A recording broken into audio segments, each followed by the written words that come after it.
Hi, welcome to another episode of Small Doses with Lauroselle. Today I am embarking on a new topic, and the topic is me. Now, let me put a disclaimer out there before I get started. I am not a doctor, and I don't play one on TV, but I am a patient, and I have had several diagnoses over the years. So, let's just go back to the beginning of when all of this trouble probably started.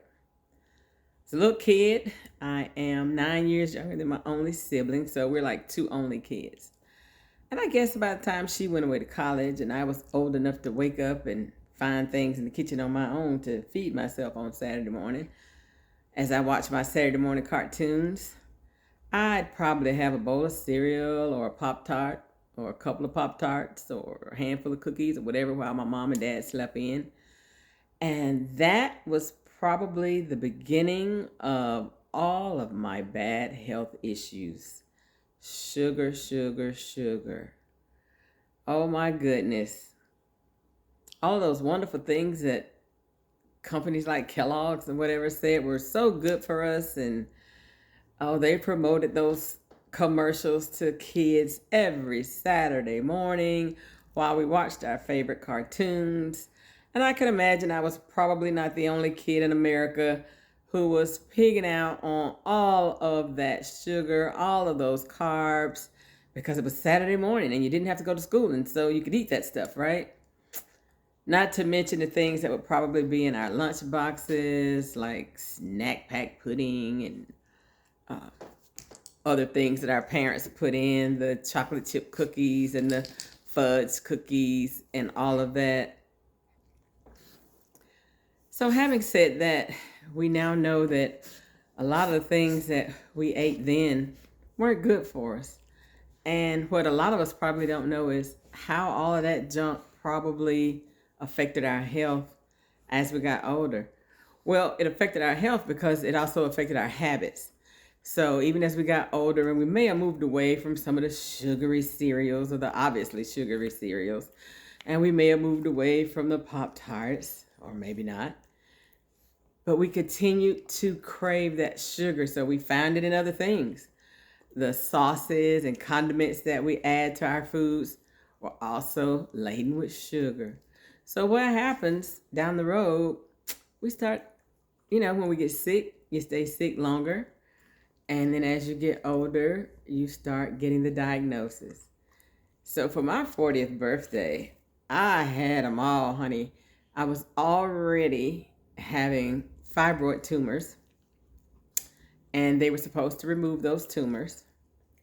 But I didn't get the tumors removed because sometime that summer, they also discovered that I had type 2 diabetes. We'll go into detail about that on another episode. But once they found out I had the type 2 diabetes, they also found out I had thyroid disease. And not only did I have thyroid disease, I also had rheumatoid arthritis. So for my 40th birthday, if it had an itis in it or an OAT in it, I was diagnosed with it. So 40 was not my best year. Or maybe it was. We'll see how that pans out as we move forward in this season. So, but as a kid, I was chubby. And I had other little things that would plague me as a little girl. I had terrible allergies. My immune system was shot as a kid. You could look at me sideways and I'd catch a cold. I missed more field trips than probably any other kid in America. How I was always sick in time for a field trip, I don't know.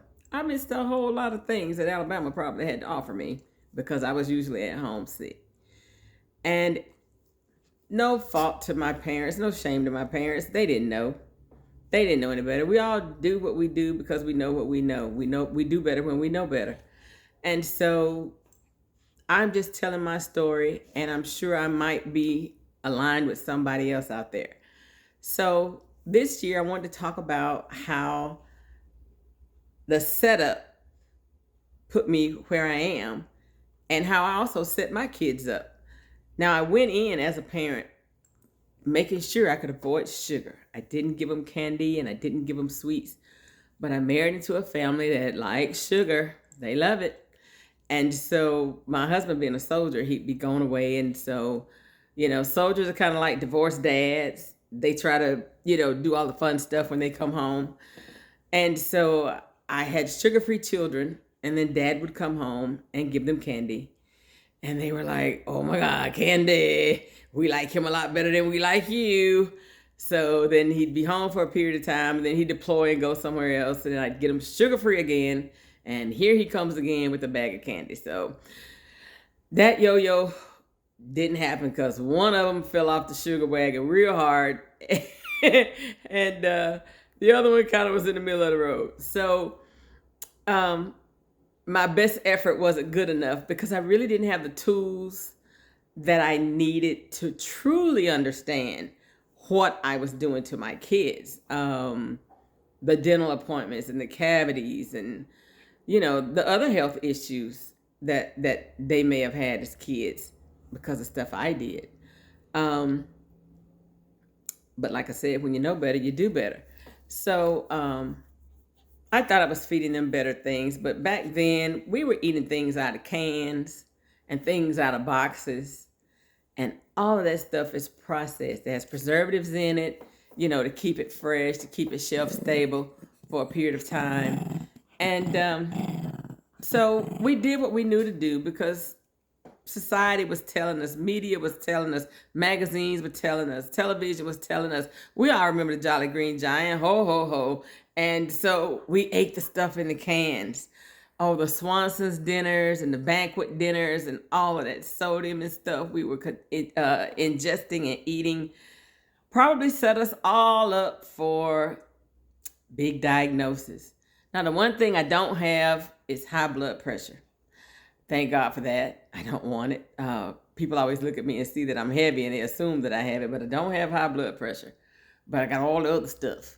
So if you're like me, you grew up in a home where you were fed stuff that you now know was probably not the best, and you probably raised your kids like I did, not knowing any different, and you went down the same path. I mean, we're not pointing fingers and blaming anybody. We're just acknowledging that this is what happened. Our parents did the best they knew to do, and we did the best we knew to do. But what I want to share with you is it's not too late to change some things to get your health better and ensure that your kids and grandkids have a better opportunity. What else have I been diagnosed with? I said the fibroids, the thyroid disease. Well, naturally, how could I forget obesity? That's definitely been one of my plagues for a long time. We don't like to talk about it. We don't like to say the O word because people will fat shame you. Well, we fat shame ourselves enough. We don't need the public to do it. So, obesity is actually a disease. You've got too much fat around your internal organs for them to do the work that they're supposed to do to keep you healthy, to keep you alive. So as we move forward in this season, I'm going to talk more about me and my diagnosis. So the first one I think I'll share today is Freedom has an opinion. Hold one moment. Freedom needed some carrot breaks. My dog eats better than most people. But anyway, so I'll start with the first diagnosis. I had fibroid tumors. Well, growing up as a teenager, my menstrual cycles were from hell. I had cramps so bad that you could forget going to school on the first day of school. It wasn't going to happen. I was not going to make it to school. Or if I made it to school and the cramps came, we had a friend on speed dial, even though speed dial didn't exist back then. We had a neighborhood friend, one phone call. She was on her way to pick me up, take me home, where I learned to shelter in place with a hot water bottle, a bottle of Tylenol, hot tea. In fact, it was so bad that I could barely walk. So my mom set up a hot plate in the bathroom so that I could make my tea close to my bedroom and not have to walk all the way down to the kitchen. It was bad. I had it bad. And so that followed me into my adult life. And after kids, that part stopped. But after kids, I ended up having fibroid tumors. Well, I think it was the summer of 2003. I had a fibroid tumor so big that it was pushing on my bladder. And my doctor was looking at removing it, and she was thinking about just giving me a full hysterectomy. I was game. I was like, hey, I ain't using that stuff no more anyway. Not having any more kids. Doc, do what you got to do. Take it. Let's go. So, Freedom, he is sitting in an uncomfortable place, but he's happy. He's out of carrot, so he's going to have an opinion in a few seconds. So say hello to everyone, Freedom, since you're there in the camera. Anyway, I did not have the hysterectomy because the second diagnosis became aware, which was diabetes. But the fibroid tumors were so bad that my cycle would last for 30 days. It literally would drain every bit of energy out of my body. I would just be weak. So the doctor tried several different things. She tried birth control. That helped a little bit. I can't even think of all the other medications she tried at this point. But they tried different things before we got to the point of having to talk about a hysterectomy. I'm sure there's some of you out there who are having similar problems. So what ended up happening to address my fibroids, without me getting into the why we didn't do the hysterectomy, I moved and found another doctor. Well, I had no choice because we changed locations. And this young guy, awesome doctor, he told me, he said, well, Mrs. Johnson, you're too young. I just don't want to give you a hysterectomy. And I was like, no, go for it. Not having any more kids. I'm done.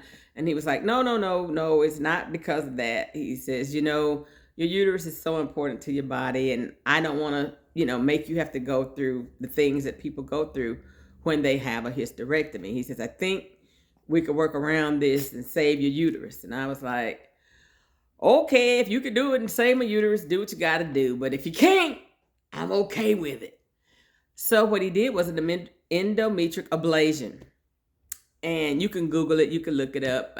If I'm not mistaken, basically it's like taking a ball or a balloon and it's filled with some kind of solution and they insert it into your uterus and they let it go and the fluid does whatever it does to destroy, shrink, shrivel the fibroids.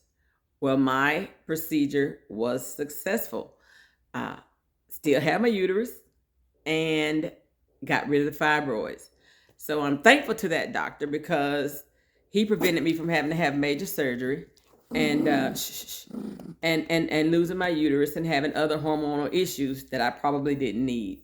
So that's one diagnosis, and that was the treatment. So if you're a young woman and you're having some of the similar diagnoses, then you can ask your doctor the questions. Do I have to have my uterus removed? Are there alternatives? The first doctor didn't give me any alternatives, and I didn't know to ask.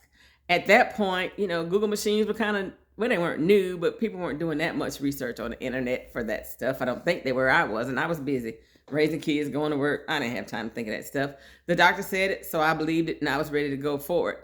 But what I also learned from this lesson was don't always be ready to take at face value everything the first doctor says.